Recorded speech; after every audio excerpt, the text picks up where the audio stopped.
Alors, bonjour à tous. Dans cette vidéo, exercice, on vous demande de déterminer l'équation cartésienne. Vous en avez deux à déterminer.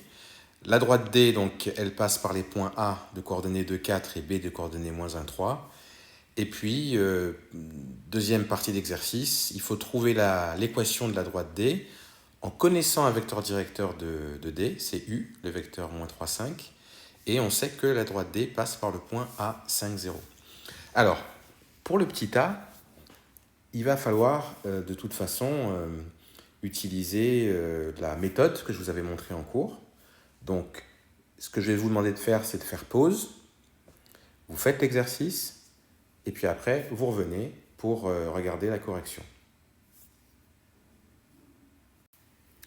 Alors, maintenant que vous l'avez fait, vous pouvez regarder la correction que je vais vous expliquer. Donc, on rappelle, la première étape, c'est de prendre un point M qui appartient à XY, qui appartient à AB, de coordonnées XY. Ensuite, deuxième étape, on calcule les coordonnées de AM, qui sont ici. Donc, c'est XM moins XA, YM moins YA. Coordonnées de AB, donc c'est -1, -2, et puis 3, -4, ce qui fait donc -3 et -1. Ensuite, puisque M appartient à AB, ça veut dire que AM et AB sont collinéaires, donc le déterminant de ces deux vecteurs est nul. On calcule du coup ça multiplié par ça, moins ça multiplié par ça. C'est XY' moins X'Y. On développe et on obtient ça. Je rappelle juste pour le développement, on fait -1 fois X, ça fait -X. Ensuite, -1 fois -2, ça fait +2. Ensuite, comme là, on a moins, ça devient plus. Donc, c'est +3 fois Y, ça fait 3Y. Et +3 fois -4, ça fait -12. Après, je réarrange juste, je fais 2 moins 12, ça fait -10. Je mets le X d'abord, les Y ensuite, et puis ce nombre-là ensuite. Et voilà ce qu'on obtient donc pour l'équation de la cartésienne de la droite.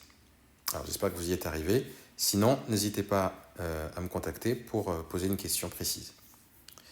Alors, pour le D, on vous demande aussi une équation de droite. La seule chose, c'est que là, on nous donne une information qui est différente de d'habitude.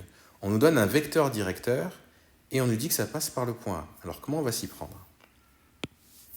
Propriété du cours qui vous permettra aussi de faire cette partie-là. Une fois encore, je vous invite à faire pause, à essayer de réfléchir quelques minutes là-dessus, et puis vous revenez pour voir la correction. Alors, les étapes sont similaires, voilà la correction. Vous prenez d'abord un point M de coordonnées XY et qui appartient à la droite D. Alors ici, on ne va pas marquer AB puisque il n'y a pas de point B. Donc c'est en toute façon la droite D. On détermine les coordonnées du vecteur AM qui sont ici x moins 5, donc x moins 5 et y moins 0. Ça nous donne donc x moins 5 et y. Et on sait donc que les coordonnées du vecteur U sont -3, 5, ce que j'écris ici. Vous représentez le dessin. Vous avez une droite D. Je vais faire ça ici.